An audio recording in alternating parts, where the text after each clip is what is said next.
So, I see that the room is getting fuller and fuller, and that is really, really great to see. And I think already all of you know what is going to happen now. Before we jump in, I just want to do a small questionnaire. How many of companies here today are using HubSpot? Can you raise your hands? OK, we see a couple. OK, great. As a passionate HubSpot user, I'm actually very excited also to announce that the next keynote will be about the HubSpot inbound revolution, how HubSpot managed to create $2 billion revenue through culture and the growth. And the most interesting thing that you have exclusive opportunity to ask questions. So feel free to scan QR code and ask your questions ASAP, because this is your really very unique opportunity. And Dan is 16-year veteran of the company and initially hired as the first salesperson, and since helped expand the sales team through management, recruiting, and training. So the round of applause for Dan. Welcome to the stage. Wow. Woo! How we doing? Come on, come on, come on. More than that. Yeah, let's go. Last day. All right. There we go. Let me just get that right. Awesome. Very happy to be here. First time in Latvia. Right? Been here for 3 days. A couple of things I've learned. Number one, should be called tech frozen over. Tech chill is a little bit underselling, right, the weather here. It's kind of interesting. I come from Phoenix, Arizona, where it's hot and it's a little bit of adjustment. I have to wear a parka to bed. Number two, Latvians don't jaywalk. Why is that, right? In like New York, when the light goes red, people stop and then they start running again. Right? It's kind of like a suggestion rather than like a rule or a law. Here, everybody stays and waits till the light goes green, then they walk across. Amazing. And number three, when I was doing my research, it was hard to find Latvian jokes. Anybody got good Latvian jokes? Like, you Google Latvian jokes, you get like farmers, potatoes. You put Latvian jokes in Chat GPT, and the cursor just blinks. Right? It's really disappointing.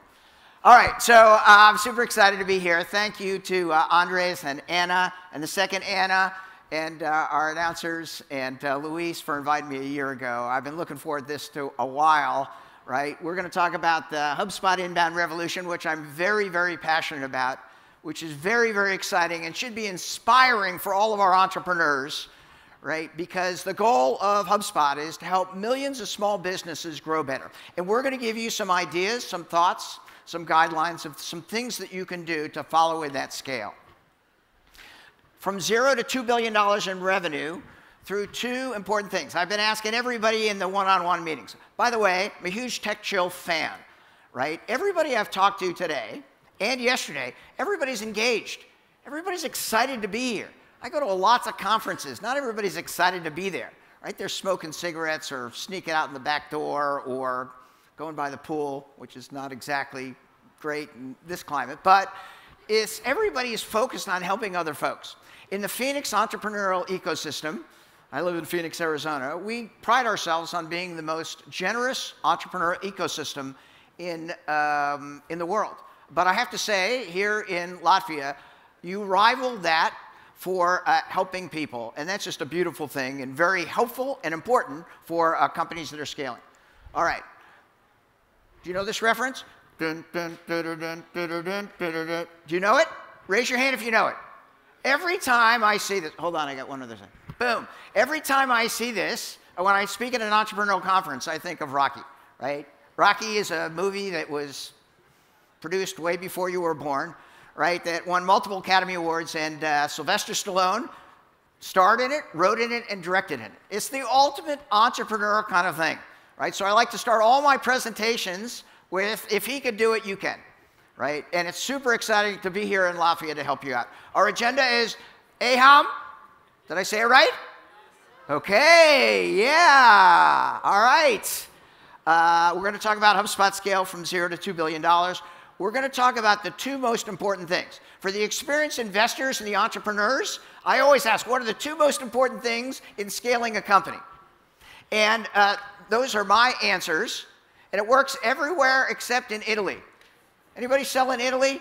In Italy, they don't care if they grow or not, right? In Italy, they're like, yeah, if we lose a customer, it's no big deal. Yeah, if we grow, it's not big. But every place else, right, they want to grow. And we're going to talk a little bit about culture, right, which is the second most important thing for any startup that's scaling. Then I'm going to talk about the book that I wrote in 2018 called The Inbound Organization, everything I learned at 17 years at HubSpot. And Basmakis Leadus. Did I say it right? What does that mean? What does it mean? Do you guys like free stuff? Okay, I'm going to give you lots of free stuff at the end, right, which we love to do and is part of the inbound revolution and is super fun. All right, I got to get moving. All right, my name is Dan Tyre. Please connect with me on LinkedIn. I should have a QR code, but I'll get there. I was employee number 6 at HubSpot, which was just luck, right? I've done 5 startups over the last 42 years. My first startup went to $1.4 billion before any of you were born, right? It was a computer reseller called Businessland that started in 1981, and over the 10 years that I was with them grew to $1.4 billion. And I got addicted to hypergrowth. It was super fun, right? It was super fast-paced. The industry was growing very, very quickly, and I learned how to engage with people, how to manage sales and marketing, how to run organizations, how to work in a development organization, and how to grow organizations very, very quickly. Right? I'm a HubSpot alumnus now. My last day was January 5th, 2024. I'm going to be the best HubSpot alumnus in the history of the company. Right? All the other alumnuses are going down, not that I'm competitive or anything. I've done 5 startups. The first one went to $1 billion. The second one, I was a founder and CEO in Boston. Right? I grew it to $50 million, sold it to a Phoenix-based company. That's how I got to Arizona. My third startup, I bought their training division and ran a nationwide training company for 5 years. My fourth startup got bought up by Microsoft, and HubSpot was my 5th.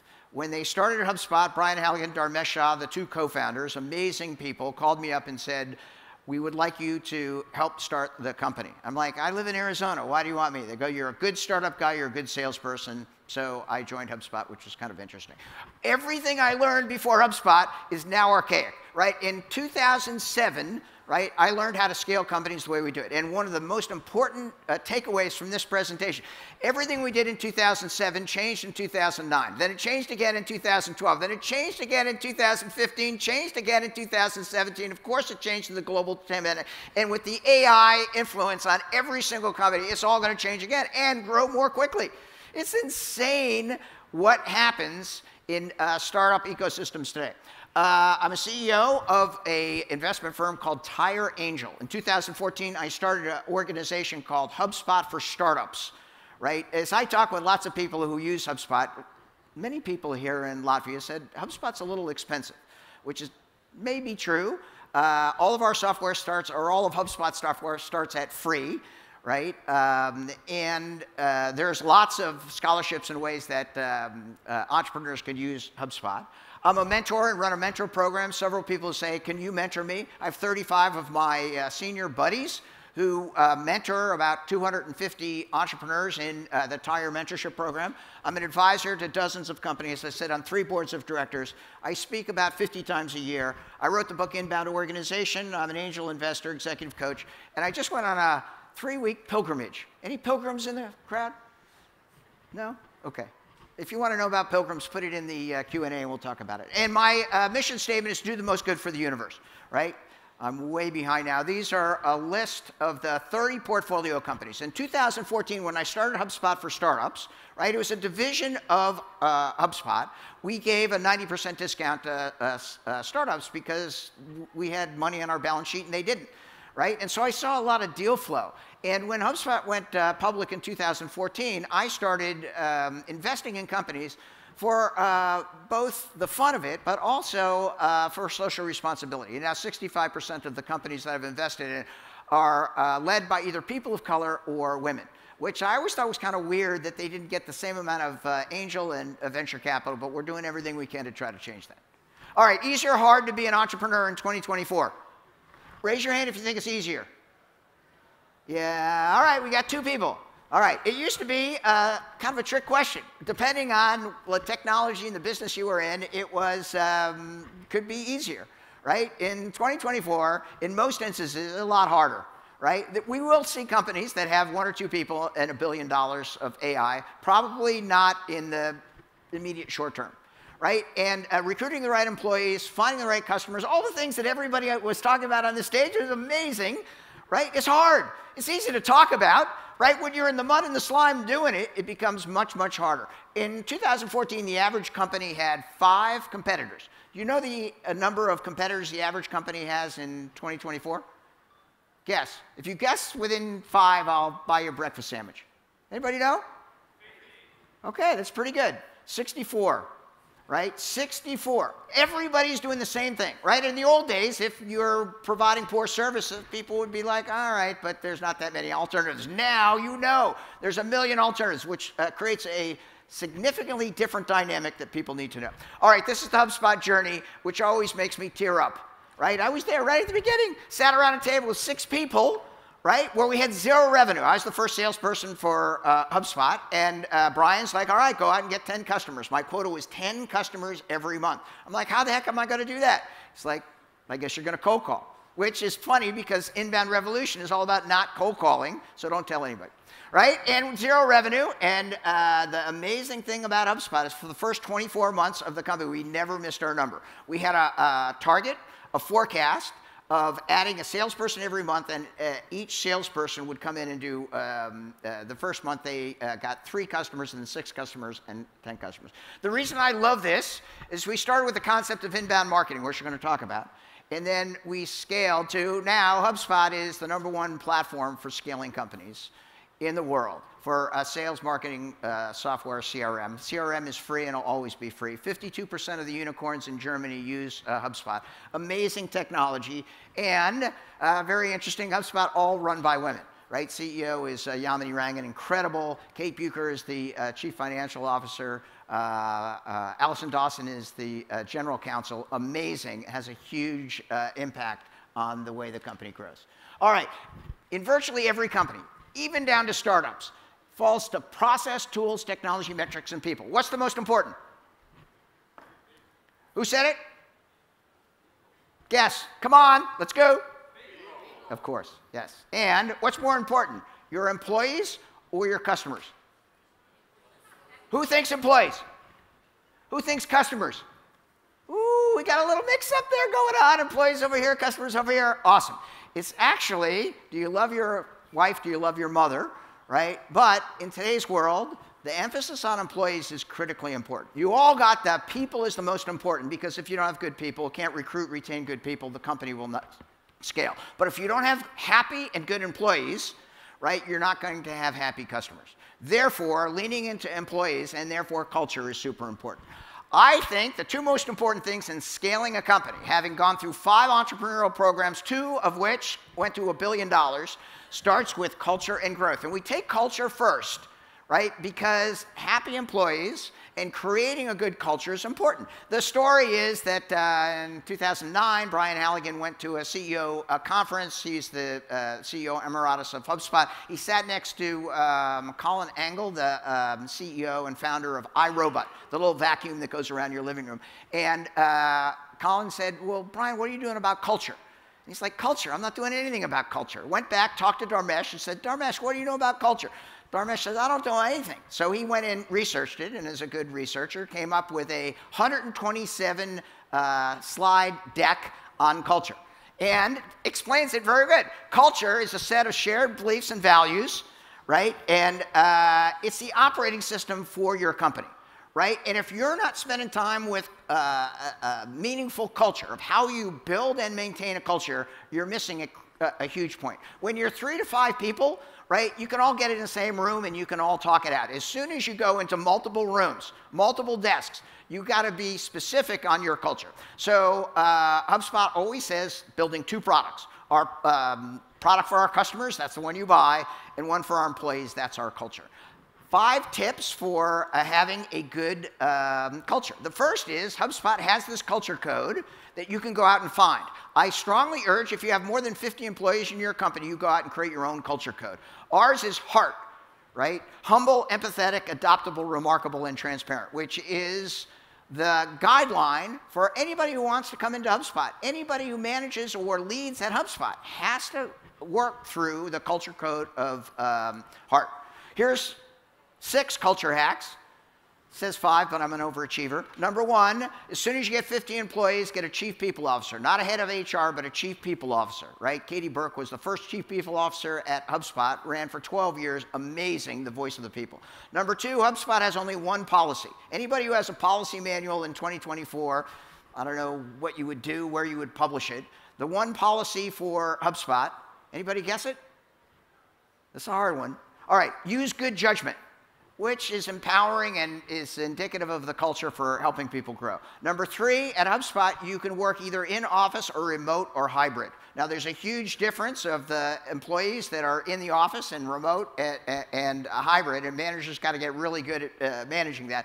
But we explain and give the employee the opportunity to be in each bucket. ERGs and NPS. ERGs is an employee research group. There's one for parents at HubSpot. There's one for women at HubSpot. There's one for people of color at HubSpot. There's one for LGBTQ at HubSpot. And all of those are funded in ways in which people can get together to talk about the problems and challenges they have. Also, NPS, do you know NPS? Net Promoter Score, raise your hand if you know NPS. Okay, we do employee NPS. Everybody says, I have happy employees. I'm like, yeah, prove it. Right? First, you send out this 2-question survey to everybody and get everybody reviewing it. It's very interesting information that comes back. 5 is pretty cool. It's a science fair. Every month at HubSpot, we get the developers who actually develop the product to come and present to everybody in the company. It gives the developers an opportunity, first of all, to showcase their great work. Second of all, it gives them visibility to all the rest of the company. And it's the most inspiring hour, right, that I spent in 17 years. The one other thing is the gratitude relay. Once a quarter, we get on Slack, and everybody says nice things about everybody else in their group and in their division, which is an amazing way of reinforcing how great it is to have those cultures. All right, I have 3 culture hacks. I'll tell you what, I don't have time for these, so I'll explain these in the Q&A. Actually, I do one. Anybody ever called an employee's mother or father and thanked them for having that employee come to work? If you're a dad, right, would you like to have a call from a CEO saying, you know what, thank you very much for letting Agnes work at TechChill. We really appreciate her involvement. That person will work for you forever, right? People, tears streaming down their eyes, and I've done that 15 times because it's so impactful. It's easy, it's free, and it's a great way to change lives and super fun. Oh, and anything, I don't know if it works in Latvia, but in the United States and most of Europe, anybody will do anything for a breakie. You offer them a breakfast sandwich, boom, they're right there. And when we started HubSpot, I had no money, I had no budget, so I would offer a $3 sandwich to somebody, and if you'll do that, I'll give you a breakfast sandwich. It always works. All right, in the last 3 minutes, I got to talk about growth, right, because that's pretty important, right? All of the people that we're talking about this morning, they're all saying, okay, you got to grow, right? And you do.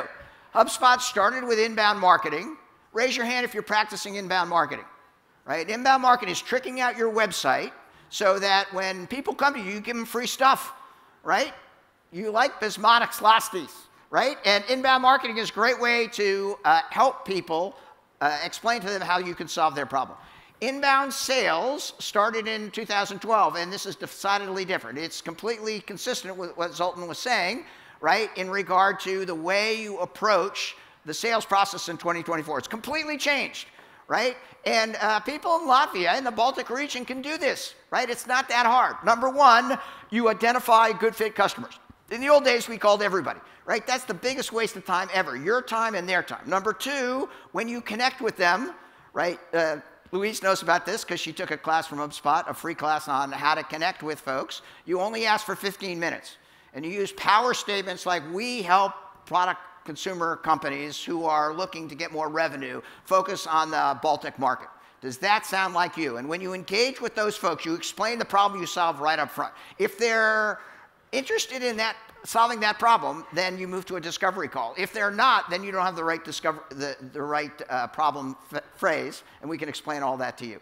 As you get to a connect call, if there's any interest, then you move to a discovery call. The discovery call or the explore call is the new close call. If you're asking the right questions in the exploratory call, you will get that deal. And then finally, you go to the advise call where you determine if the customer is a good fit for you. In the old days, It was buyer beware. If you bought the wrong software, you were screwed, right? Today, it's seller beware. If you bring on the wrong customer and they're not happy, what happens? Right? They're complaining all over. They're drawing in all your resources. It's a horror show. So now we're a little bit more selective on the places that we do good work, understanding the niches. That's what I always say. The riches are in the niches. If you want to go to the beaches, you got to work the niches, right? Depending on how you pronounce it. All right, so here's 6 growth hacks in the last minute for growing. Always have a revenue, expense, and headcount plan. Always, right? A lot of entrepreneurs I'm talking about say, I'm asking, give me the 12-month forecast, not only for revenue, not only for customers, but also expenses and headcount. If you don't have that, you're not ready to scale, right? Because you need a strong plan. Number 2, define your niches and personas, right? You could just Google HubSpot personas and ideal customer profile, IDC, and there's a free tool to that. Protect and celebrate your current customers. Anybody here ever gotten a phone call from a current customer and said, like, thank you for your business? I dropped $300 at a restaurant. A restaurant entrepreneur called me back and said, thank you so much, I want all your business. That was a great event. It looked like everybody was having fun, and I was amazed. And it spurred me to pick up the phone and talk to the people that I work with to make sure that they have it.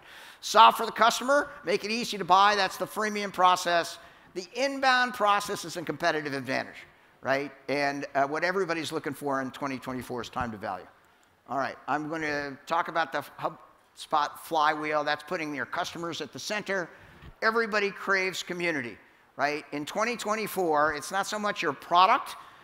You attract people, not what the product is, but by their values, morals, and ethics. It's not what you sell, it's how you sell that's critically important and getting people in those communities.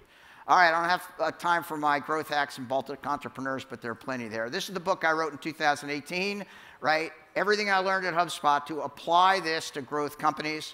I was talking to some entrepreneurs last night. This is the way in which you explain your mission to people in and outside the organization. It's called an M-Spot. If you go to inboundorganization.com, you'll see that there is examples. All right, how was that? All right, usually I have to rate the center. Wait. I got to give you the free stuff first. You still want the free stuff? Can I have 1 more minute? All right, I know. All right, all HubSpot stuff starts with free. Right? Go to HubSpot.com. There are 65 things that we give away for free because we got a lot of money, and we're trying to encourage you just to understand the world's best technology. Number 2, who knows HubSpot Academy? The last 3 years I worked at HubSpot, I worked for Courtney Sembler, who runs HubSpot Academy. It's 400 free certifications. They're all free. You got a HubSpot Academy. It's in English, but you want to learn how to sell. You want to learn how to market. You want to learn how to grow. You want to learn how to scale. We give it away for free. Why do we do that? Right? It's the freemium model that gets people reminded. And here's the statistics for 2024. Incredible data that will help you scale. All right, my name is Dan Tyre. I'm trying to do the most good for the universe. Thank you very much.